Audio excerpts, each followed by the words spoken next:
সুই আর সুতা দিয়ে হাতের সুনিপুণ নকশায় তৈরি হচ্ছে টুপি। বাহারি নকশার এসব টুপি তৈরিতে ব্যস্ত স্কুল কলেজের শিক্ষার্থী, কিশোরী, মধ্যবয়সী নারী ও গৃহবধূরা। এক কথায় গ্রাম জুড়েই চলছে টুপি তৈরির কর্মযজ্ঞ।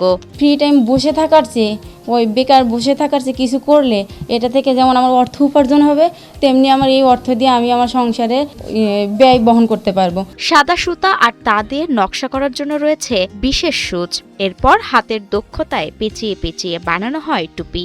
এই কাজে এখানকার নারীরা এতই পটু যে কখনো দল বেঁধে হাসি গল্প করতে করতে, কখনো ঘরের চৌকাঠে, আবার কখনো দাঁড়িয়ে দাঁড়িয়েই এই টুপি তৈরির কাজ করেন তারা। আমি অনেক ছোট থেকে এই পেশার সাথে জড়িত। আমি অনেক আগেই শিখেছি। এই টাকা দিয়ে আমি আমার পড়াশোনার পাশাপাশি আমার সন্তান, স্বামী তাদেরকে সাহায্য করি।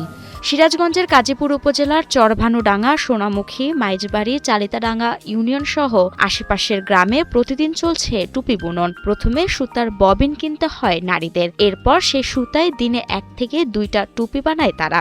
একটা ববিন 60 টাকা থেকে 70 টাকা করে ক্রয় করি। এগুলো দিন একটা, আবার 2 দিনে একটা করে টুপি বানাতে পারি। পাইকাররা টুপি তৈরি করিয়ে নিয়ে যান ঢাকা সহ দেশের বিভিন্ন এলাকায়। মাসে একজন নারী 20 থেকে 30টি টুপি তৈরি করে আয় করছেন 1 থেকে 4,000 টাকা পর্যন্ত। এগুলো 100 টাকা আছে, 150 টাকা আছে, আবার 50 টাকা, 60 টাকা এরকম করে আমরা বিক্রি করি।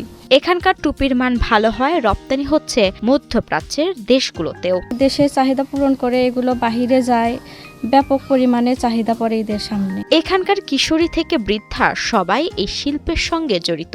তবে সুতার দাম বেশি হয়, ক্ষোভও আছে তাদের। ডলার দিয়ে তো টুপি বানানো হয় না, সুতার দাম কমে দেওয়া লাগবে। নারীদের স্বাবলম্বী করতে সরকারিভাবে প্রশিক্ষণ সহ সহায়তা দেওয়ার আশ্বাস দেয় উপজেলা মহিলা বিষয়ক অধিদপ্তর। আমরা তাদের বিষয়গুলো খোঁজখবর নিচ্ছি এবং তাদের যাতে প্রশিক্ষণের ব্যবস্থা করা যায়। উপজেলা প্রশাসন থেকে পাশাপাশি আমাদের ডিপার্টমেন্টেও আপনি জানেন বিভিন্ন আয়বর্ধনমূলক প্রশিক্ষণ কার্যক্রম গ্রহণ করা হয়।